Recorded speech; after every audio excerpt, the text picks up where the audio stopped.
Hi welcome to Telugu one. This is Diveshri. Nandamuri Balakrishna upcoming movie Daaku Maharaaj. Entire Balayya cine కెరీర్లోనే అత్యంత భారీ వ్యయంతో నిర్మాణం జరుపుకుంటున్న ఈ మూవీ సంక్రాంతి కానుకగా జనవరి 12న వరల్డ్ వైడ్గా విడుదల కాబోతోంది. కొన్ని రోజుల క్రితం విడుదలైన చిన్నపాటి ట్రైలర్ అయితే ఒక రేంజ్లో ఉండడంతో పాటుగా ఒక సరికొత్త బాలయ్యని చూడబోతున్నామనే సంకేతాన్ని కూడా ఇచ్చింది. అభిమానులైతే డాకు మహారాజ్ ఎప్పుడెప్పుడు థియేటర్స్లోకి వస్తుందా అని ఎదురు చూస్తున్నారు. ఇప్పుడు ఈ మూవీ ప్రీ రిలీజ్ ఈవెంట్ జనవరి మొదటి వారంలో జరగనుందనే వార్తలు ఫిలిం సర్కిల్స్ లో చక్కర్లు కొడుతున్నాయి. ఆ రోజే ట్రైలర్ రిలీజ్ కూడా ఉంటుందని, పైగా ప్రీ రిలీజ్ ఈవెంట్ కి ఒక బడా స్టార్ ముఖ్య అతిథిగా రానున్నాడనే వార్తలు ఫిలిం సర్కిల్స్ లో వినిపిస్తున్నాయి.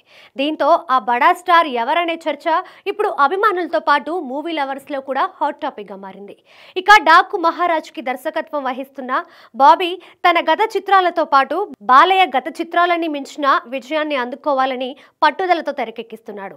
సితారా ఎంటర్టైన్మెంట్స్ పై సూర్యదేవర నాగవంశీ అత్యంత భారీ వ్యయంతో నిర్మిస్తుండగా తమన్ సంగీతాన్ని అందిస్తున్నారు. శ్రద్ధా శ్రీనాథ్, ప్రజ్ఞ జైస్వాల్ హీరోయిన్లుగా చేస్తున్నారు.